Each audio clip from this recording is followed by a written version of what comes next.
اعوذ باللہ من الشیطان الرجیم بسم اللہ الرحمن الرحیم رب اشرح لی صدری ویسر لی امری واحلل عقدۃ من لسانی یفقہوا قولی۔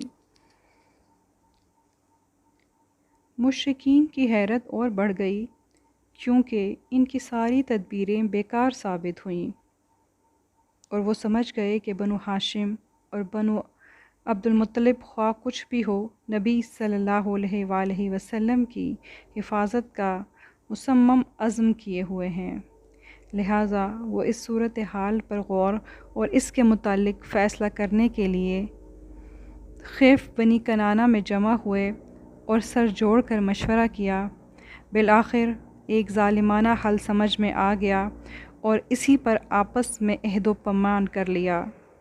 وہ حل یہ تھا، وہ لوگ بنو ہاشم اور بنو مطلب کا بائیکاٹ کریں اور یہ عہد کریں کہ ان کے ساتھ نہ شادی بیاہ کریں گے، نہ ان سے خرید و فروخت کریں گے، نہ ان سے بات چیت کریں گے، نہ کبھی کسی طرح کی کوئی صلح قبول کریں گے، نہ ان کے ساتھ کسی طرح کی مروت برتیں گے، یہاں تک کہ وہ رسول اللہ صلی اللہ علیہ وآلہ وسلم کو قتل کے لیے ان کے حوالے کر دیں۔ قریش نے اس قرارداد پر بہم عہد و پیمان کیا اور اس کے متعلق ایک صحیفہ لکھ کر خانہ کعبہ کے اندر لٹکا دیا۔ لکھنے والا بغیث بن عامر بن ہاشم تھا۔ رسول اللہ صلی اللہ علیہ وآلہ وسلم نے اس کے لیے بد دعا کی اور اس کا ہاتھ یا ہاتھ کی بعض انگلیاں شل ہو گئیں۔ اس کے بعد ابو لہب کو چھوڑ کر سارے بنو ہاشم اور بنو المطلب خواہ مسلم ہوں یا کافر شعب ابو طالب میں سمٹ آئے۔ ان کا دانہ پانی بند کر دیا گیا اور تاجروں کو ان کے ساتھ لین دین سے منع کر دیا گیا۔ چنانچہ یہ لوگ سخت مشقت میں پڑ گئے، یہاں تک کہ درختوں کے پتے اور چمڑے کھائے، فاقوں پر فاقے کیے، حتیٰ کہ عورتوں اور بچوں کے بھوک سے بلکنے کی آوازیں باہر سے سنی جاتی تھیں۔ ان کے پاس کوئی چیز پہنچ نہیں سکتی تھی، اگر پہنچتی بھی تھی تو چھپ چھپا کر۔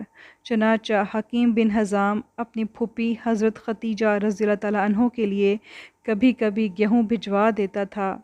یہ لوگ گھاٹی سے صرف حرام مہینوں یعنی حرمت کے مہینے ہی میں باہر نکلتے اور باہر سے آئے ہوئے قافلوں سے کچھ خرید و فروخت کرتے تھے، لیکن اہل مکہ ان کے سامان کی قیمت اس قدر بڑھا کر لگا دیتے تھے کہ یہ لوگ خرید نہ سکیں۔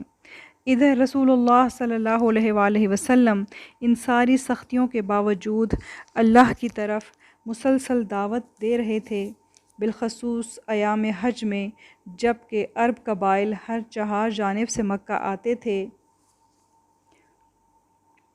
کوئی 3 برس بعد اس ظلم کے خاتمے کا وقت آیا، چنانچہ اللہ تعالیٰ نے ایک طرف 5 اشراف قریش کے دلوں میں یہ بات ڈالی کہ وہ صحیفہ چاک کر کے بائیکاٹ ختم کر دیں، اور دوسری طرف دیمک بھیج کر اس صحیفے سے قطع رحمی اور ظلم و ستم کی ساری باتیں چٹ کروا دیں، اور صرف اللہ سبحانہ تعالیٰ کے نام اور ذکر باقی رہ گیا۔ 5 اشراف قریش میں سے پہلا ہشام بن عمرو بن حارث تھا، جو بنی لوئی سے تعلق رکھتا تھا۔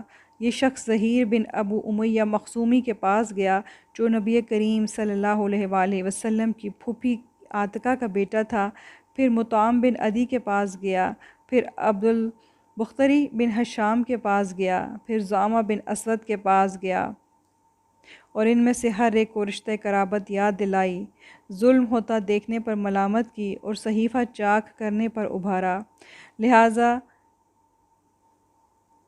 اس کی بدولت صحیفہ چاک کر دیا گیا۔ چنانچہ صبح کو جب قریش کی محفلیں مسجد حرام میں جمع ہو گئیں تو زہیر ایک خوبصورت جوڑا زیب تن کیے ہوئے آیا۔ اس نے پہلے بیت اللہ کا طواف کیا، پھر لوگوں سے مخاطب ہو کر بولا، مکے والو، کیا ہم کھانا کھائیں، کپڑے پہنیں اور بنو ہاشم تباہ و برباد ہوں، نہ وہ بیچ سکیں نہ کچھ خرید سکیں؟ واللہ میں بیٹھ نہیں سکتا یہاں تک کہ اس ظالمانہ اور قرابت شکن صحیفے کو چاک کر دیا جائے۔ ابو جہل نے کہا، تم غلط کہتے ہو، واللہ اسے چاک نہیں کیا جا سکتا۔ زوما نے کہا واللہ تم زیادہ غلط کہتے ہو، یہ جب لکھا گیا تھا تب بھی ہم اس کے لکھنے پر راضی نہ تھے۔ اس دوران ابو طالب بھی مسجد کے ایک گوشے میں موجود تھے۔ وہ یہ بتلانے آئے تھے کہ نبی صلی اللہ علیہ وآلہ وسلم نے انہیں خبر دی ہے کہ اللہ نے ان کے صحیفے پر دیمک مسلط کر دی ہے، جس نے ظلم و جور اور قطع رحمی کی ساری باتیں چٹ کر لی ہیں، صرف اللہ کا ذکر باقی چھوڑا ہے۔ اب اگر وہ جھوٹے ہیں تو ہم تمہارے اور ان کے درمیان سے ہٹ جاتے ہیں، اور اگر سچے ہیں تو تم ہمارے بائیکاٹ اور ظلم سے باز آؤ۔ قریش نے کہا آپ انصاف کی بات کہہ رہے ہیں۔ ادھر مطعم بن عدی ابو جہل کا جواب دینے کے بعد اٹھا کہ صحیفہ چاک کرے تو کیا دیکھتا ہے کہ واقعی اسے کیڑوں نے کھا لیا ہے، صرف بسمک اللہم اور جہاں جہاں اللہ کا نام تھا وہی باقی بچا ہے۔ لہٰذا نبی کریم صلی اللہ علیہ وآلہ وسلم نے جو خبر دی تھی وہ اللہ کی نشانیوں میں سے ایک نشانی تھی جسے مشرکین نے اپنی آنکھوں سے دیکھا، لیکن وہ اپنی گمراہی کے رویے پر برقرار رہے۔ بہرحال بائیکاٹ ختم ہو گیا اور رسول اللہ صلی اللہ علیہ وآلہ وسلم اور آپ کے ساتھی گھاٹی سے باہر نکل آئے۔ قریش کا وفد ابو طالب کے حضور۔ بائیکاٹ کے خاتمے کے بعد صورتحال معمول پر آ گئی، لیکن ابھی چند ہی مہینے گزرے تھے کہ ابو طالب بیمار پڑ گئے اور بیماری دن بدن بڑھتی اور سخت ہوتی گئی۔ عمر بھی 80 برس سے تجاوز کر چکی تھی۔ قریش نے محسوس کیا کہ وہ اس مرض سے جانباز نہ ہو سکیں گے، لہٰذا آپس میں مشورے کیے اور طے کیا کہ ابو طالب کے پاس چلیں کہ وہ اپنے بھتیجے کو کسی بات کا پابند کر جائیں اور ہم سے بھی اس کے متعلق عہد لے لیں۔ ہمیں اندیشہ ہے کہ اگر بوڑھا مر گیا اور ہم نے محمد صلی اللہ علیہ وآلہ وسلم کے ساتھ کچھ کیا تو عرب ہمیں طعنہ دیں گے، کہیں گے کہ اسے چھوڑے رکھا، جب اس کا چچا مر گیا تو اس پر چڑھ دوڑے۔ چنانچہ یہ لوگ اٹھے اور ابو طالب کے پاس پہنچے اور ان سے مطالبہ کیا کہ آپ رسول اللہ صلی اللہ علیہ وآلہ وسلم کو ان کے معبودوں کی مذمت سے روکیں، ادھر ہم لوگ بھی آپ سے اور آپ کے معبود سے دستکش رہیں گے۔ اس پر ابو طالب نے آپ کو بلایا اور لوگوں نے جو بات کہی تھی وہ پیش کی۔ آپ نے فرمایا چچا، میں ان سے صرف ایک بات چاہتا ہوں جس کے یہ قائل ہو جائیں تو عرب ان کے تابع فرما بن جائیں اور عجب انہیں جزیہ ادا کریں۔ یہ سن کر وہ سٹپٹا گئے، کہنے لگے صرف ایک بات، تیرے باپ کی قسم ہم ایسی 10 باتیں ماننے کو تیار ہیں۔ وہ بات کیا ہے؟ آپ نے فرمایا لا الہ الا اللہ۔ اس پر وہ اپنے کپڑے جھاڑ کر یہ کہتے ہوئے اٹھ گئے کیا اس نے سارے معبودوں کی جگہ ایک ہی معبود بنا ڈالا؟ یہ تو بڑی عجیب بات ہے۔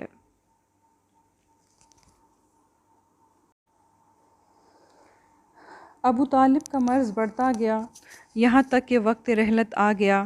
اس وقت رسول اللہ صلی اللہ علیہ وآلہ وسلم ان کے پاس تشریف لائے تو وہاں ابو جہل اور عبداللہ بن ابو امیہ موجود تھے۔ رسول اللہ صلی اللہ علیہ وآلہ وسلم نے فرمایا چچا جان، لا الہ الا اللہ کہہ دیجئے، بس ایک کلمہ، اس کے ذریعے سے میں اللہ کے حضور آپ کے لیے حجت پیش کروں گا۔ ان دونوں نے کہا ابو طالب، کیا عبد المطلب کی ملت سے اعراض کرو گے اور ان سے برابر باتیں کرتے رہو گے؟ یہاں تک کہ آخری بات جو انہوں نے کہی یہ کہی کہ عبد المطلب کی ملت پر، پھر اسی پر ان کا انتقال ہو گیا۔ نبی کریم صلی اللہ علیہ وآلہ وسلم نے فرمایا جب تک اللہ کی طرف سے روکا نہ گیا میں ان کے لیے دعائے مغفرت کرتا رہوں گا۔